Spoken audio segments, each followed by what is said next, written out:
você que nos acompanha no programa Razões da Fé deste domingo, dia 26 de março de 2023, aqui pela Rádio Miriam Caravaggio, 95.7 FM, também pelo Spotify da Rádio Miriam, nos domingos, a partir das 9 horas. Na rádio, o primeiro horário das 7 às 8, a veiculação, depois a reprise das 10 às 11 da noite, no Spotify a partir das 9 da manhã e também no YouTube e no Facebook da Diocese de Caxias do Sul, nos domingos a partir das 8h30 da noite, além da TV Serra, canal 526 da NET de Farroupilha. Nós te convidamos a se inscrever no canal da Diocese de Caxias do Sul no YouTube e e ativar o sininho para você receber todas as notificações, os vídeos, as mensagens que nós publicamos semanalmente nas nossas redes sociais. Hoje nós estamos no último programa de uma série de 7 debates que nós falamos sobre a doutrina social da Igreja, e a importância desse tema nasce da campanha da Fraternidade 2023, Fraternidade e Fome.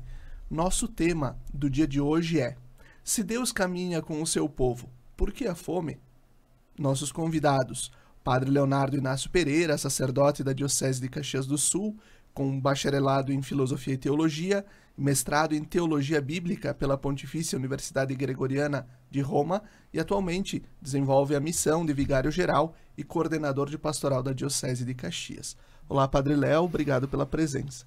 Muito obrigado, Felipe. Obrigado a quem nos escuta. Obrigado a Cris também, que logo será apresentada. É uma alegria poder estar aqui às vésperas, praticamente, da grande campanha da solidariedade, que é a campanha da fraternidade, né? No próximo domingo nós queremos fazer uma grande campanha para podermos ajudar quem mais está precisando. E por isso estamos aqui, para debater o ensino social da Igreja e como que nossa fé pode repercutir na nossa vida. Vamos trabalhar. Perfeito, Padre Léo. E também nossa convidada, Cristina Fabian Gregoletto, que é graduada em Nutrição e atualmente é diretora de Segurança Alimentar e Nutricional da Prefeitura de Caxias do Sul e atua no Banco de Alimentos de Caxias do Sul. Bom dia, Cris. Obrigado pela tua presença. Olá, Felipe. Olá, Padre Léo. Muito obrigada pelo convite. Fico feliz de estar aqui conversando com você sobre esse assunto que é tão importante para a nossa sociedade. Desde 1964, a Igreja no Brasil realiza a campanha da fraternidade. São 60 anos, 60 edições de campanha da fraternidade. Padre Leonardo, por que a Igreja desde 64 realiza a campanha e nesse ano, por que falar da fome do corpo? Não seria função da Igreja falar somente da fome da alma? Muito boa pergunta, porque nós muitas vezes somos indagados sobre esta temática. Nós estamos vivendo o tempo quaresmal e a Igreja, ela propõe neste tempo espiritual, ela nos propõe 3 atitudes assim muito fortes, né? Que dizem respeito à nossa própria conversão, à nossa mudança de mentalidade e mudança de vida. Então, na dimensão da nossa fé, são as práticas da oração, do jejum e da esmola, ou a gente pode chamar também de caridade, né? Então, exatamente por esta razão, entendendo que nós, seres humanos, nós não somos só espírito, nós não somos só corpo, nós não somos somente relações, mas nós somos, eu diria assim, o que o próprio Catecismo da Igreja Católica nos ensina, nós somos um nó de relações, né? É preciso olhar com atenção essas 3 dimensões da vida. O que alimenta a nossa alma, o nosso espírito, a nossa fé, portanto. O que alimenta o nosso corpo, cuidado com as relações humanas, com a saúde, né? E, neste sentido, a campanha da fraternidade, que está sendo vivida já há 60 anos aqui no nosso país. Aliás, foi o país que criou a campanha da fraternidade. Existem alguns outros países da América Latina que têm uma estrutura mais ou menos parecida com a nossa, né? Mas esta forma de viver a fé e viver a dimensão social da fé, ela nasceu aqui na nossa pátria, né? quer não ser uma campanha sobre a quaresma, mas quer ser, na quaresma, uma campanha que nos ajuda a sermos mais éticos, a sermos pessoas melhores, a sermos pessoas mais humanas, em todos os aspectos. No aspecto da oração, da devoção. Então, a campanha, a quaresma, que naturalmente é um período que nos ajuda a crescermos na oração, a termos mais tempo para rezar, participarmos mais das missas, buscarmos a confissão, a via sacra. Essas devoções são importantes, algumas devoções são importantes e os sacramentos muito mais. É um dos aspectos que a gente ressalta no tempo quaresmal. E não podemos descurar, ou seja, deixar de ter cuidado com esta outra dimensão, que é a dimensão da caridade. Porque todos nós somos dependentes. Esses dias, cuidando um pouquinho do pai, que está bastante debilitado, meu pai, eu estava pensando assim, puxa vida, um dia ele estava cuidando de mim. Logo que eu nasci, eu fui 100% dependente do pai e da mãe, como todo ser humano, né? E no fim da vida a gente também se torna dependente. Então, entre essa primeira total dependência e a última total dependência, nós temos que crescer nas nossas relações.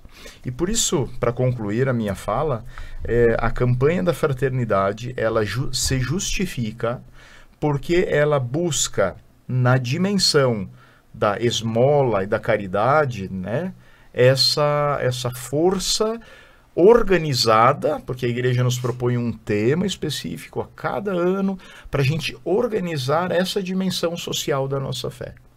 Então é nesse sentido que entendo que a campanha da fraternidade se justifica no tempo da quaresma. E Padre Léo, mas por que falar de fome e não seria só para a igreja falar da fome da alma? Olha, é aquilo que eu dizia antes, né? Como nós somos um nó de relações, nós não somos só espírito, nós não somos só oração, espiritualidade e devoção. Nós somos um nó de relações. Isso quem nos ensina é o Catecismo da Igreja Católica. Então, assim, as dimensões antropológicas do nosso ser. Por esta razão, quando um corpo está sofrendo, a alma está sofrendo. Para a gente poder ser bem simples, eu gosto de uma imagem que me ajuda bastante. Ainda até essa semana a gente teve uma ocasião lá em casa, porque o pai querido, ele tem 85 anos e ele estava com dor num dente, só que doía todo o pai. Ele estava com uma dor de dente, mas estava doendo todo o corpo dele. Ele não conseguia se levantar para ir no banheiro, a gente tinha que ajudar. Quando colocava algum alimento, latejava, né? Agora, hoje, esses dias ele acabou indo ao dentista para resolver esse problema. Nós somos essa unidade substancial, nos ensina a filosofia. Nós somos uma unidade substancial. Corpo animado, alma encarnada, né? É a teologia própria de Santo Tomás de Aquino que nós acolhemos na vida da nossa fé para nos ajudar a entender que não tem como separar uma coisa da outra. Aliás, essa separação se dá com a morte. Com a morte. Então, como nós somos alma, nós somos corpo, nós somos relações humanas, tudo isso precisa ser considerado. Então, a fome, se existe a fome física, né, alguém que está com necessidades básicas ali, a flor da pele, que não consegue poder viver porque está com deficiência nutricional no seu organismo, não consegue, não tem energia, não tem sangue, como nós não podemos... nós temos que fazer algo para poder ajudar essas pessoas. Por quê? Porque entendemos que a fé cristã ela tem uma incidência também na vida humana, na vida física das pessoas. É por essa razão, né? E eu recordo de um dos sermões de Santo Antônio, onde ele dizia, né, falava sobre a coparticipação entre as pessoas no processo de vivência da fé. E ele dizia que onde sofre o corpo, a alma também sofre, e vice-versa, como o Padre Léo nos trouxe. Cris, como é que nós, no Brasil, né, o texto base da campanha vai nos falar, pesquisas também nos mostram, nós chegamos a 33 milhões de pessoas passando fome, o Brasil volta ao mapa da fome do mundo, nós temos mais de 120 pessoas em situação de insegurança alimentar. O que nos levou a isso, a esses números? Então, Felipe, isso foi acontecendo ao longo do tempo, né? A gente começou a ter uma mobilização no Brasil que resultou na saída do Brasil do mapa da fome, que iniciou lá no início dos anos 2000. Então, teve uma mobilização importante, teve um investimento público de recursos financeiros para programas, para políticas públicas de segurança alimentar, que conseguiram auxiliar com que a gente saísse desse quadro pela primeira vez na história. Então, em 2014, o Brasil sai do mapa da fome pela primeira vez na história, do mapa mundial da fome.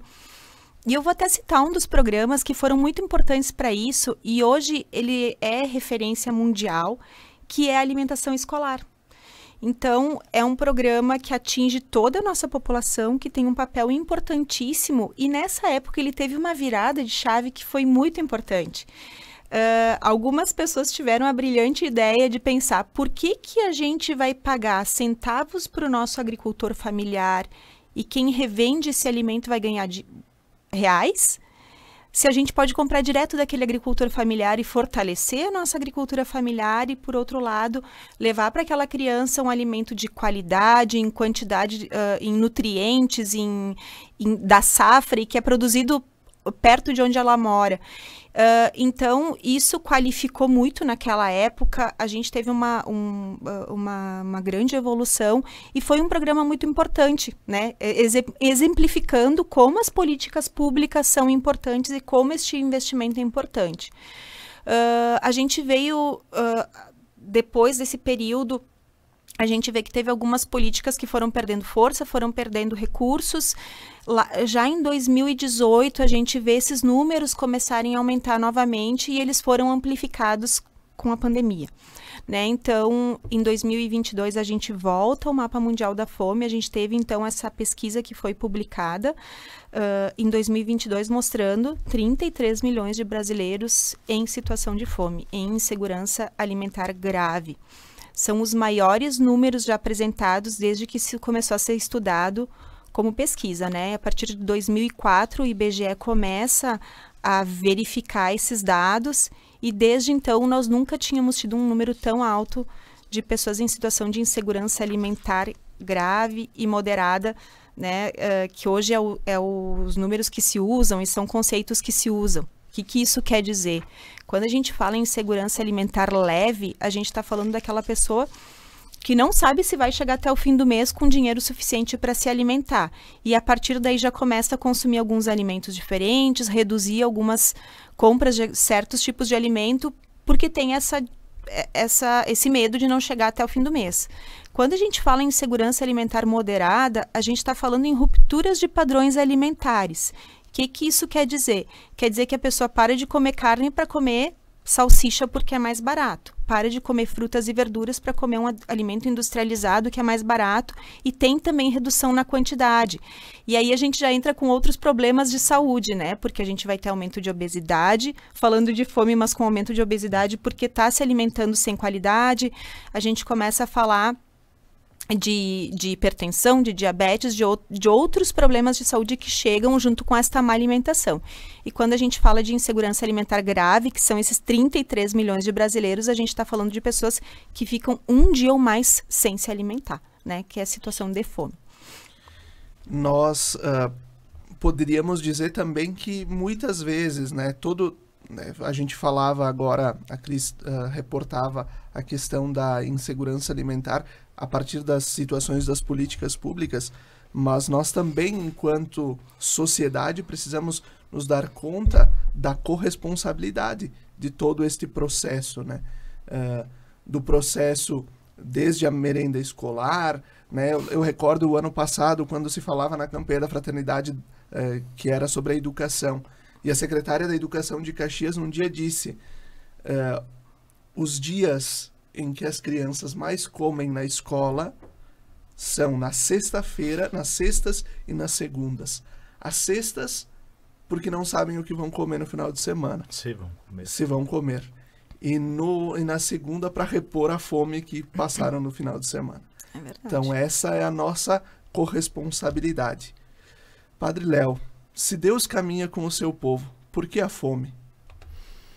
Bom, eu vou ficar com essa pergunta, sim, mas eu gostaria ainda de trazer um outro elemento que antes eu gostaria de ter ainda referido. Porque no Brasil a gente faz uma campanha da fraternidade sobre a dimensão da fome, né? Na verdade, essa é a terceira campanha da fraternidade que trata sobre este tema. A primeira foi em 1975, né, que precedeu o Congresso Eucarístico Nacional que aconteceu em Manaus, cujo tema foi Fraternidade a Repartir. Em 85, também, em preparação para o Congresso Eucarístico de Aparecida, o Congresso Eucarístico Nacional, Pão para quem tem fome. E esse ano, então, nós tivemos o Congresso Eucarístico em Recife no ano passado, em novembro do ano passado, e naturalmente a temática, para mantermos essa tradição, ela nos é dada sobre dai-lhes vós mesmos de comer. Né? Então, bem importante. E o ano passado o Congresso Eucarístico falava no pão em todas as mesas. Pão em todas as mesas, né? Então, é muito importante a gente ter considerar isso, porque algumas pessoas podem pensar assim, mas é porque é uma tendência da igreja em trabalhar agora essa dimensão da fome, porque tem uma outra governança nacional e assim por diante. Não, vejam que eu estou apresentando exatamente essa ligação com os congressos eucarísticos, que é exatamente o que a CNBB pensou para tanto, né? A pergunta é por que se Deus caminha com o seu povo, por que existe a fome? Uma resposta muito simples. Deus nos dá a liberdade. Deus nos dá a liberdade e a questão da fome, mas é porque alguém quer ter fome, não é nesse sentido que eu digo respeito à liberdade. Deus nos deu a liberdade para nós sermos éticos e justos. O sonho de Deus é que haja um mundo bonito e as pessoas sejam felizes. Quando a gente abre a primeira página da Bíblia, que tem um belo jardim com árvores, com frutas, com cores, com perfumes, é um grande sonho que Deus, que o livro sagrado está nos propondo. É a porta que abre para a gente poder olhar o horizonte que Deus quer para a realidade humana. Eu costumo repetir uma frase de um santo bispo que faleceu, Dom José Maria Pires: o reino de Deus é mundo bonito e gente feliz. É esse o sonho de Deus. Então, por que existe a fome? Se Deus caminha com seu povo, por que existe a fome? Deus continua caminhando com seu povo e acreditando nas pessoas que elas vão corresponder àquele que é o seu sonho. Mundo bonito para as pessoas viverem felizes. E por isso a superação da fome, ela passa pelas nossas decisões também, né? Porque a fome, se Deus caminha conosco, porque Deus acredita que todas as pessoas podem ser protagonistas para eliminar esta situação de sofrimento no mundo. Papa Francisco, no dia 17 de junho de 2013, num discurso falava: o amor é a maior força de transformação da realidade, porque derruba os muros do egoísmo e preenche os fossos que nos mantêm distantes uns dos outros. Se a fome existe, talvez falte amor, talvez falte construção de pontes para chegar às pessoas mais afastadas. E assim nós vamos chegando ao final desse primeiro bloco do programa Razões da Fé, deste domingo, 26 de março. Fique conosco.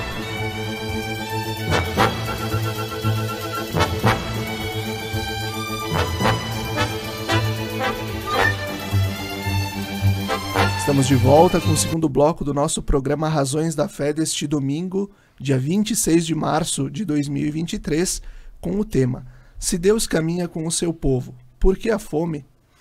Nossos convidados de hoje, o Padre Leonardo Inácio Pereira e a Cristina Fabian Gregoleto. Agora, neste segundo bloco, a primeira pergunta para Cris. Podemos dizer que a pobreza é sistêmica? Sistêmica no sentido de dizer que lá na periferia, muitas vezes, se a pessoa, se uma família, se uma criança vive uma falta de oportunidades, de uma educação de qualidade, de alimentação balanceada e de qualidade, de falta de oportunidades, mesmo depois de emprego, ela poderá vir a se tornar a reproduzir esta pobreza nos diversos lugares onde ela está. Certamente, Felipe. Como os dados também têm se mostrado nesse sentido nos últimos anos no Brasil? Como é que a pobreza tem aumentado? Como é que a gente pode falar sobre isso? Sim, eu acho que a gente pode começar lá atrás na nossa história, né? Lá já na década de 40, o Dr. Josué de Castro, que começou a falar da questão da alimentação e da segurança alimentar, ele já dizia, né, que a fome é uma expressão biológica dos males sociológicos. Então, eu acho que a gente já começa pensando por aí. Quando você fala, né, dessa questão da criança, eu acho que esse é o nosso grande tesouro. É a partir daí, da educação, que a gente tem condições de mudar o mundo. Justamente por isso que tu falaste, né? Como uma criança que nasceu de um ventre de uma mãe que passou fome, que já vai ter algumas dificuldades aí antes do próprio nascimento, de uma criança que teve que deixar de estudar, que isso foi um dos dados da pandemia e dessa última pesquisa que a gente teve da fome, que mais de 55% dos lares que têm insegurança alimentar grave tiveram algum familiar que deixou de estudar para poder trabalhar, para se alimentar. Então, são dados muito tristes, né? E a gente vê que isso é sistêmico, sim, né? Essa diferença social que a gente tem, esse abismo social que a gente tem, faz com que esses males que não deveriam mais existir no nosso século ainda existam, né? Então, com certeza é um problema sistêmico, é um problema de toda a nossa sociedade, não é de quem está sofrendo esse mal, e que deve e não pode sofrer de indiferença por nenhum de nós, né? A fome não é o problema de quem está passando por isso, é um problema da sociedade como um todo e que vai reverter nas nossas questões econômicas, que vai reverter nas nossas questões de segurança pública, nas nossas questões de saúde pública. Então, envolve todos os aspectos da nossa sociedade, esses problemas que atingem hoje 33 milhões de brasileiros. E eu recordo, olhando o texto base da campanha, no número 157, quando vai falar do agir, né, para transformar a realidade da fome. A fome nos desafia e nos desinstala. É preciso agir. Não é possível ficar parados diante do grito da realidade brasileira e do próprio mandamento de Jesus. É a dimensão social da fé que exige de nós o engajamento na busca de soluções eficazes para o drama da fome. A realidade da fome chega ao coração do bom pastor e ele mobiliza os seus discípulos missionários para uma ação pontual que resolva aquele problema, não a partir da lógica do dinheiro ou da indiferença, mas a partir da lógica de Jesus e de seu evangelho. Jesus, no seu evangelho, nesse tempo da quaresma, a gente sempre fala, né? E a gente usa muito a canção, eu vim para que todos tenham vida plenamente. E nós sabemos que estamos numa situação do cobertor curto, muitas vezes, né? O poder público faz muita coisa, mas não consegue chegar a todos.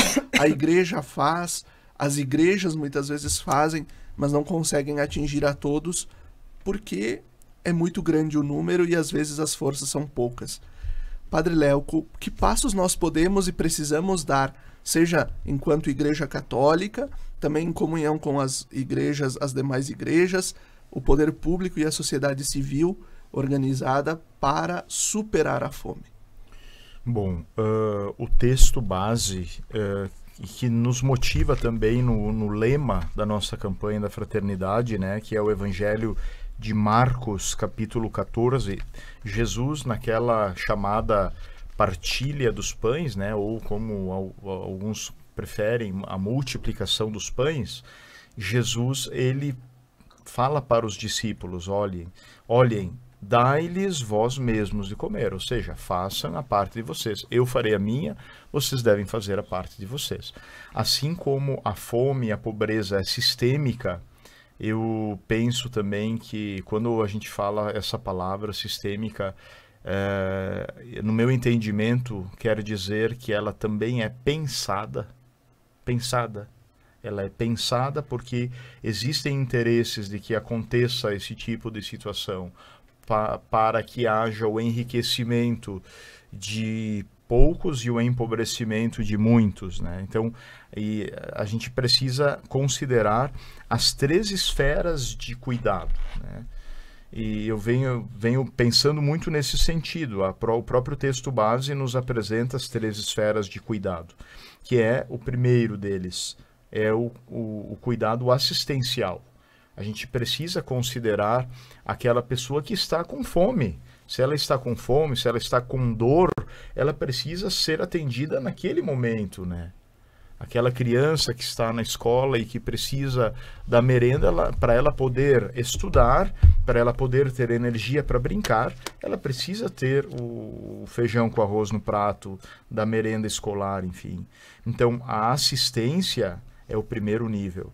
Depois, o texto base vai nos dizer de um segundo nível, um segundo passo que precisa caminhar junto com este, que é a promoção humana. A promoção humana. Então, não basta dar o pão, não basta dar o alimento, é preciso pensar o que levou aquela pessoa àquela situação de pobreza e fragilidade, para a gente poder pensar como podemos promovê-la como cidadã. E nesse sentido, aí eu acredito que igrejas, ONGs, entidades não governamentais e governos devemos dar as mãos, né? Porque é só assim que a gente vai conseguir dar passos de superação da questão da fome.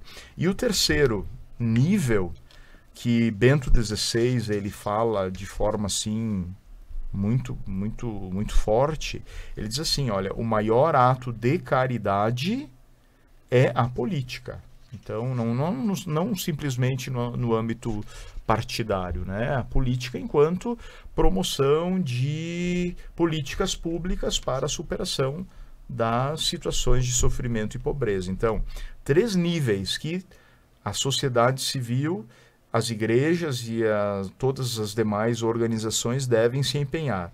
No nível assistencial, que eu acredito que a Igreja Católica vem fazendo isso há muitos anos e vem fazendo bem. A gente, quando bate alguém na nossa sacristia para pedir uma cesta básica, a gente faz de tudo para conseguir essa cesta básica e dar esse alimento para essas pessoas. O segundo nível, o da promoção humana, então, um segundo papel. Então, a gente tem que ir até a casa dessa pessoa para levar a cesta básica para ela, ver como é que ela está vivendo, oportunizar uma capacitação para conseguir um trabalho e assim por diante, né? E, em terceiro lugar, a dimensão da política, né? E envolver pessoas para que a gestão possa realmente ser qualificada e ajudar essas pessoas. Então, o mandato de Jesus, dai-lhes vós mesmos de comer, no meu entendimento, ele não é só para quem é cristão, só para quem é católico, é para todos nós. Dom Helder Câmara dizia, se eu passo fome, o problema é meu, mas se o outro passa fome, o problema é nosso, né? Então, eu entendo um pouco nesse sentido. Padre Léo, se eu puder complementar um pouquinho sobre essa sua fala, é muito comum a gente ouvir, como a gente trabalha diretamente com esta questão lá na segurança alimentar, na diretoria de segurança alimentar, ouvir as pessoas dizerem, mas ele não passa fome porque não trabalha, ou porque não quer trabalhar, ou situações como essa. O que a gente vê hoje? Que isso está acontecendo com muitas pessoas que têm trabalho, né? Os dados, essa pesquisa de 2022, saiu um relatório depois específico de estados e um número aqui do nosso estado do Rio Grande do Sul. 64% das pessoas em insegurança alimentar grave e moderada são as que vivem com até meio salário mínimo per capita. Quando a gente passa de meio salário mínimo para um salário mínimo per capita, esse número baixa para menos de 20%. Então, a gente não está falando de tanto dinheiro assim, mas é de condições dignas, né, de quem está trabalhando, de um pai de família um pai de família hoje que trabalha e recebe um salário mínimo, ele vai passar fome. Ele não vai conseguir pagar aluguel, dar roupa para os filhos e botar comida na mesa. Então, a gente acho que tem que ampliar um pouco esse nosso pensamento também e antes de julgar, a gente conseguir olhar, né, tudo isso que está acontecendo e eu acho que por isso essa campanha da fraternidade também é tão importante. É nesse sentido que a gente diz, né, que é o sistêmico, né, e é aquela coisa, justamente, se uma pessoa está sem trabalho, bom, também é nosso papel enquanto igreja, enquanto sociedade, de ajudá-la, né, resolver o problema momentâneo assistencial, como trouxe o Padre Léo, e depois, então, também promovê-la. Mas, ao mesmo tempo, é também nossa obrigação a questão da busca por políticas públicas, né? Como também o Padre Léo citava, que Bento XVI trazia. Né? E como está a nossa participação enquanto igrejas, enquanto atividades cristãs, né, nos conselhos paritários, nos lugares onde se discutem as políticas públicas, né? Muitas vezes a gente briga demais nas redes sociais, fala demais, mas depois a gente não faz a reflexão de que a nossa ação ela está também atrelada a todo esse problema social. E a doutrina social da igreja, que nesses 7 programas a gente tratou muito, e agora no capítulo 12, né, do compêndio da doutrina, quando vai falar da doutrina social e ação eclesial, ela vai nos dizer o seguinte: a doutrina social dita os critérios fundamentais da ação pastoral no campo social, anunciar o evangelho, confrontar a mensagem evangélica com a realidade social e projetar ações a renovar tais realidades, conformando-as com as exigências da moral cristã. A moral, Jesus, nos evangelhos, Jesus nos pede a busca da vida em plenitude, e não só, né, da justiça, da fraternidade e do amor sobretudo. Então, a doutrina social deve nos ajudar. E a doutrina social, ela é o pensamento da igreja. Ela não é uma ideologia política de lá ou de cá, de cima ou de baixo, mas ela é o pensamento que a igreja construiu ao longo dos séculos. Cris, de quem é o problema da fome? De todos nós. A história nos mostra isso. E o que a gente viu aqui no Brasil? Que a gente teve sucesso quando setor público, sociedade civil e as instituições sociais, religiosas, as instituições organizadas da nossa sociedade trabalharam juntas. Só assim para a gente ter sucesso. Não adianta a gente ter uma política pública que lá na ponta ela não é executada, ou é executada de uma forma mal executada, seja por uma instituição, seja propriamente por um órgão público, e quando a gente não tem participação da sociedade civil. Isso que tu falavas, Felipe, das participações em conselhos, nas atividades, é extremamente importante, e a gente viu um esvaziamento disso nos últimos tempos. Então, as pessoas às vezes reclamam muito, mas não participam. E a questão de participar, de fiscalizar, de olhar, de propor, de ver. Então, antes a gente falava de alimentação escolar. Se não está acontecendo na escola do meu filho, por que não está acontecendo? Né? O que essa comissão de pais pode fazer? O que ela pode cobrar? Quando a gente tem todos trabalhando juntos, a gente tem muitas chances de dar certo. E a nossa história já nos mostrou isso. Então, ninguém consegue sozinho, a igreja não vai conseguir isso sozinha, o governo não vai conseguir isso sozinho, a população não vai conseguir isso sozinha, mas com certeza de uma forma organizada e trabalhando juntos, nós temos grandes chances de chegar lá. E assim nós vamos concluindo o segundo bloco do nosso programa Razões da Fé deste domingo 26 de março. Fique com a gente.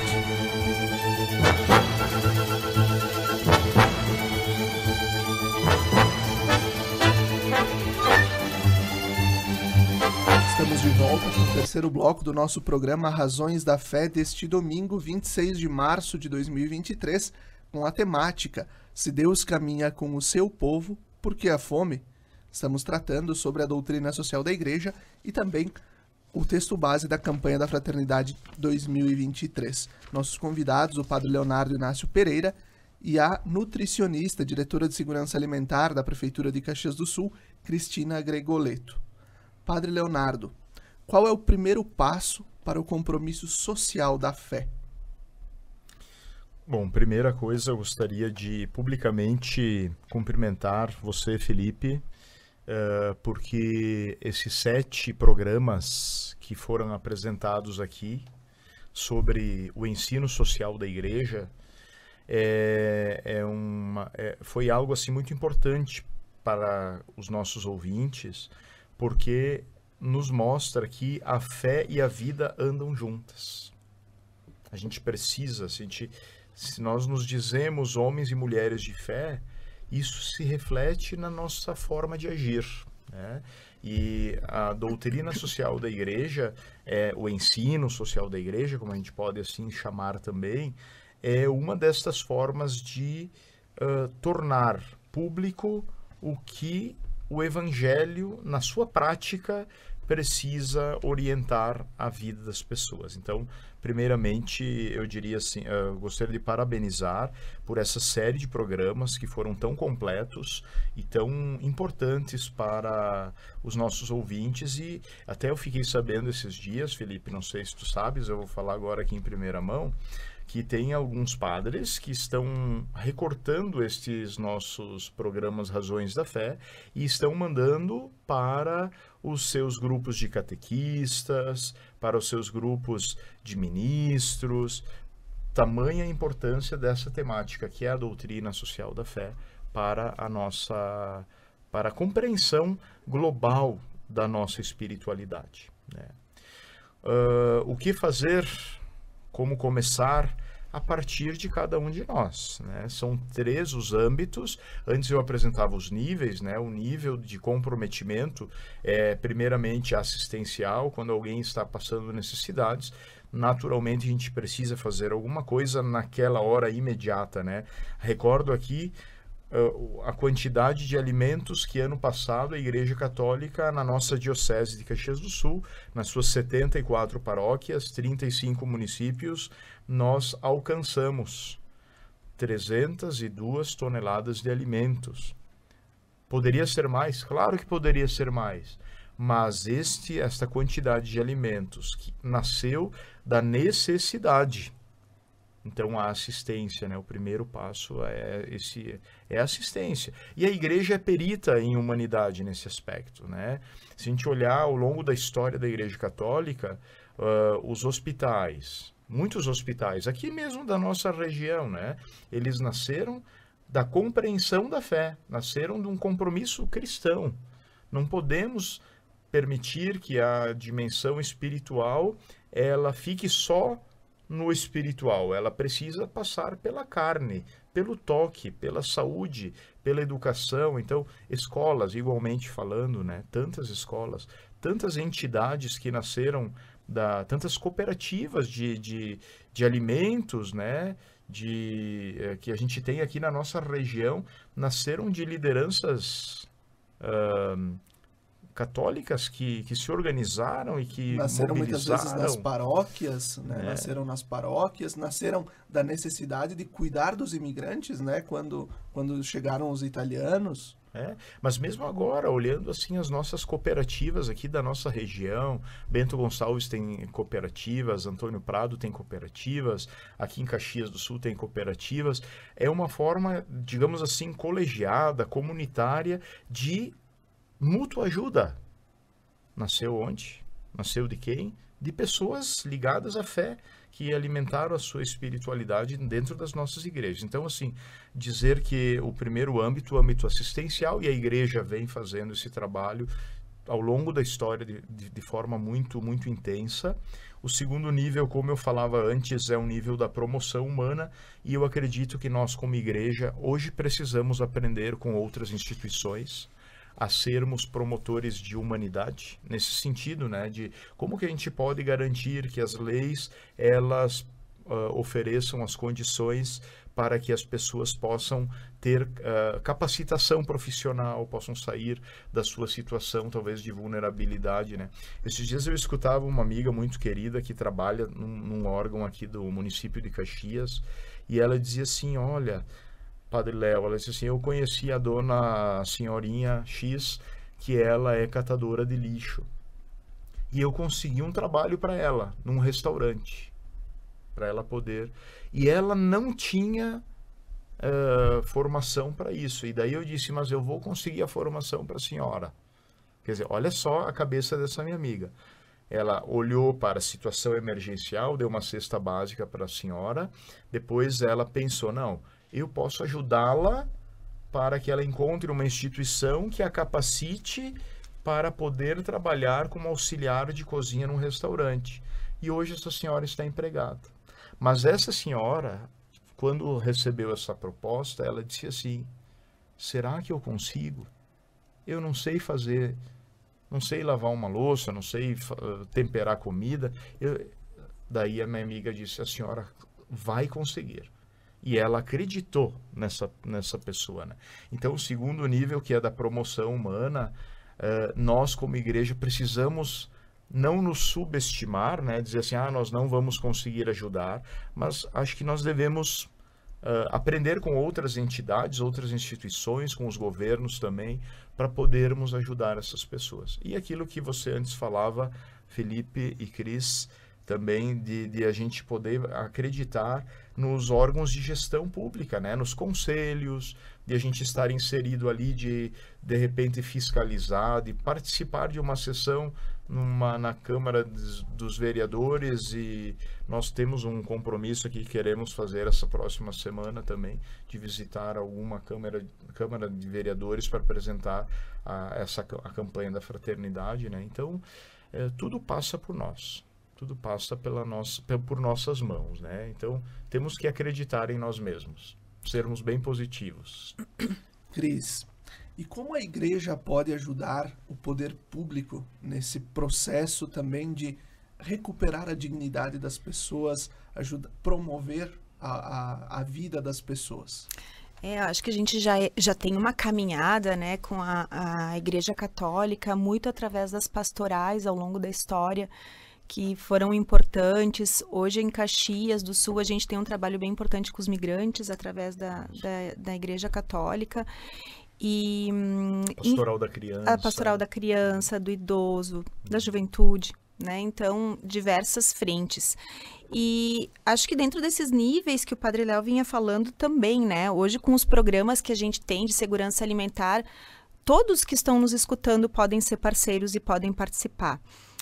Uma vez por mês nós temos o Sábado Solidário, que é realizado, então quem é de Caxias do Sul já deve ter visto alguma vez, ele já acontece há mais de 15 anos, o carrinho lá na porta do mercado, são mais de 100 voluntários por edição que participam, então a gente precisa de tanto quem está doando, quanto quem quer ser nosso voluntário.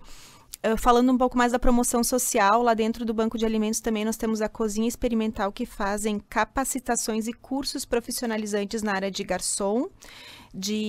A gente está tentando abrir agora um de confeitaria, que é uma necessidade do mercado, e temos o auxiliar de cozinha. A gente precisa de parcerias, tudo isso é feito com voluntariado, então quem tem essa expertise pode também nos auxiliar, né? Seja com adoção de insumos para fazer esse curso, seja doando seu conhecimento para ajudar a formar essas pessoas. Então, nós temos diversas formas, né, de poder participar, de poder ajudar. E eu acho que um pouco mais nessa área mais ampla, participando dos conselhos. Hoje a gente tem um Conselho de Segurança Alimentar e Nutricional, alguns outros que são ligados também, né, em diversas áreas sociais, mas nesta área da alimentação. Enfim, e dentro da própria escola do seu filho, da atividade da sua comunidade, né, de poder pensar isso junto. Conselho de saúde, que é muito importante, isso mesmo. Perfeito, Cris. Padre Léo, o tempo da quaresma, ele nos chama também sobretudo, né, a oração, ao jejum, à caridade, mas também a questão da maturidade da fé, né? Amadurecermos nossa fé e olharmos para o Cristo que sofre, mas sofre pela humanidade, sofre para nos salvar. E o que que nós, enquanto igreja, né, como é que nós podemos exercitar a caridade né, nesse tempo de quaresma, com o coração voltado para Deus, mas com o olhar voltado aos irmãos? Como é que a gente pode promover a caridade e a campanha da fraternidade? Uhum. Bom, a Cris, ela trouxe assim, elementos bem importantes para a gente valorizar. Eu também tentei apresentar algumas ideias que estão no texto base da campanha da fraternidade, né? Aliás, o texto base da campanha, né, ele apresenta sugestões em nível pessoal, sugestões em nível comunitário, eclesial e sugestões em nível governamental, né, na esfera da ação sociopolítica, né? E eu diria assim, ó, na esfera pessoal, cada um pode perceber, pode fazer uma análise, inclusive, daquilo que come, quanto come, como come, né? Pode fazer uma análise do modo como olha para um irmão que que está no semáforo, né? Como é que eu ajo com essa pessoa? Se ele está ali simplesmente porque ele quer, né? Nós somos muito juízes, gente, sinceramente, nós julgamos demais as pessoas, né? Sem saber o que passou pela sua história de vida, de lutas, de sofrimentos. Cada um deles tem desses irmãos que estão na vulnerabilidade, né? Eles têm uma história de vida e a gente precisa respeitar. Temos que tentar ajudá-los, né, de alguma maneira. Então, a caridade, ela passa por nossas mãos. É como a semente de mostarda, como o fermento na massa, para usar palavras bíblicas, né? Todos esses elementos passam pelas mãos. Eles vão permanecer sendo fermento e permanecer sendo semente se permanecerem no lugar. Se não tiver ação das mãos nossas, não vão produzir o que devem produzir. No Brasil, nós temos diversas atividades que vêm acontecendo neste campo da campanha da fraternidade, né? E ano passado, por exemplo, para dizer para os nossos ouvintes, sempre no domingo de Ramos, é a grande campanha da solidariedade, né? Nós aqui esse ano será dia 2 de abril, domingo de Ramos, né? E no ano passado, para vocês terem uma ideia, a gente distribuiu os envelopes para que as pessoas pudessem fazer sua oferta. Na nossa diocese, eu vou ler aqui o valor, que a gente até fez um vídeo para divulgar esses valores, né? Tudo muito bem assim esclarecido, o balancete final também apresentamos, a transparência, isso é muito importante. Nossa diocese arrecadou, com a ajuda dos senhores e senhoras que nos escutam, R$ 105.859,21. Destes, 50%, ou seja, R$ 52.929,60, permaneceram na Diocese de Caxias do Sul.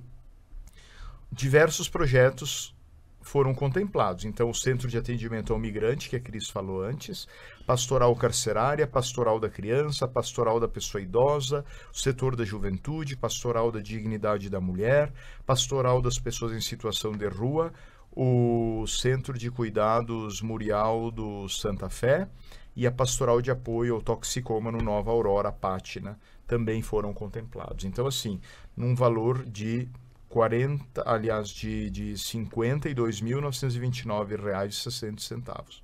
40% deste valor, do valor total, nós mandamos, como todas as igrejas do Brasil, para o Fundo Nacional de Solidariedade. Se alguém quer verificar o repasse desses valores, o balancete final, www.fns, Fundo Nacional de Solidariedade, .cnbb.org.br. E os outros 10% ficaram para os projetos sociais do Regional Sul 3 da CNBB, aqui do Rio Grande do Sul. Então, tudo isso está muito bem discriminado, a gente quer, sabe, né, Cris, a questão da transparência, como os órgãos públicos, os governos, têm que deixar claro, esse dinheiro aqui é sagrado, ele sai do bolso e do esforço das pessoas que vão nas nossas missas no Domingo de Ramos. Ano passado foi esse valor, 105.800. O próximo domingo, queridos irmãos e irmãs, é o Domingo de Ramos. E a gente gostaria de pedir a todos os senhores, todas as senhoras que nos escutam, que façam o gesto concreto da campanha da fraternidade, fazendo a sua oferta. Eu já tenho o valor do meu jejum, da minha prática de jejum, nesse tempo da quaresma, o que eu deixei de comer, por exemplo. Então eu pensei assim, o valor daquilo que eu gastaria com o alimento, eu vou aumentar um pouquinho mais e vou colocar no meu envelope. Eu já tenho essa prática e vou fazer isso no próximo domingo, porque eu sei para quem está sendo distribuído este valor. É no próximo domingo, em qualquer igreja do Brasil que você for, você pode contribuir para aliviar os sofrimentos de alguém por meio destes projetos devidamente cadastrados. E uma última ideia que eu partilho com vocês, e vou fazer propaganda agora, que eu achei tão interessante essa questão do programa Razões da Fé trabalhar o ensino social da igreja. Os nossos seminaristas da diocese que moram em Viamão, no seminário São João Batista, que é da diocese de Montenegro, os nossos teólogos que estão lá, eles estão juntamente com aquele seminário oferecendo um curso de ensino social da igreja pelo YouTube. E o pessoal vai estudar o DUCAT, que é a forma, digamos assim, jovem do conhecimento da doutrina social da igreja, né? Como agir quem tem fé, como age quem tem fé. Ano passado, mais de 700 pessoas fizeram o curso. Mais de 700 pessoas. Eles usaram o UCAT, então eles estudaram a fé, o catecismo da Igreja Católica. E esse ano os nossos seminaristas e alguns padres também vão ajudar a entender o DUCAT. Como agir, como ser cristão e como agir como cristão. Então, as pessoas que desejam devem entrar nas nossas redes sociais da Diocese de Caxias. Lá tem bem explicadinho quanto que custa, o dia que será sempre nas terças-feiras à noite. E uma coisa muito interessante, porque é uma forma de popularizar o ensino social da nossa igreja. Além de ajudar na formação dos seminaristas. Além de ajudar na formação dos meninos. Perfeito, gente. Muito obrigado pela presença de vocês neste domingo, dia 26 de março, aqui na Rádio Miriam Caravaggio, também nas redes sociais, no nosso programa Razões da Fé. E assim nós vamos concluindo a edição de hoje e esta nossa série sobre a doutrina social da Igreja. Na próxima semana, nós vamos falar sobre a teologia da Semana Santa e do Tríduo Pascal. Até lá, fiquem bem.